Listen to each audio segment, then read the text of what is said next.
5 দিন আগে হজ ফ্লাইট শুরু হলেও এখন অনিশ্চয়তায় প্রায় 9,000 বাংলাদেশি। বাড়ি ভাড়া এবং আনুষঙ্গিক কাজ শেষ না হওয়ায় পড়েছেন ভিসা জটিলতায়।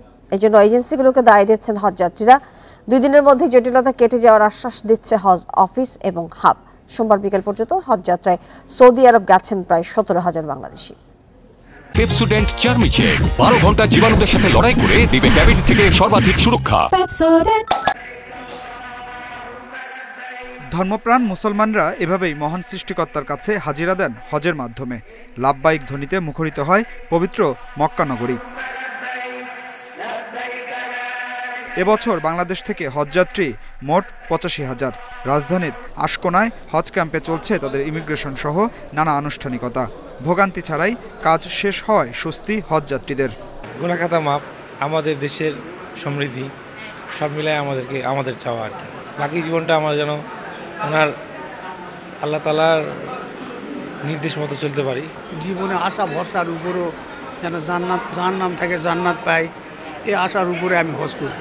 খুব ভালো লাগতেছে যে আল্লাহর একটা মহান হুকুম ছিল, সেই হুকুম পালন করার জন্য যাচ্ছি।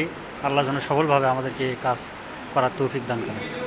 এদিকে প্রায় 9,000 বাংলাদেশির হজে যাওয়া নিয়ে দেখা দিয়েছে অনিশ্চয়তা।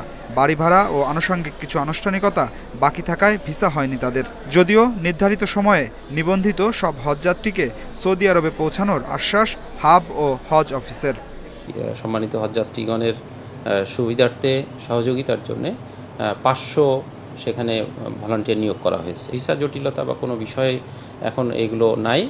এখন যে সমস্যাগুলো হচ্ছে কিছু আছে শারীরিক সমস্যা। বাড়ি ভাড়া, মোয়াল্লেম সিলেকশন, মিনার location selection, service provider selection, catering, transportation, এগুলি সব ইনসার্ট করে তারপরে ভিসা করতে হয়। তাছাড়াও সৌদি আরবের যে ভিসা বর্তমান পদ্ধতি সেটা টেকনোলজি বেস, আইটি।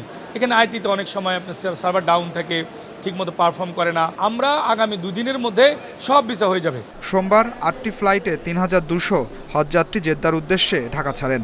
এবছরের হজ ফ্লাইট শুরুর পর এ পর্যন্ত সৌদি আরবে গেছেন প্রায় 17,000 বাংলাদেশি।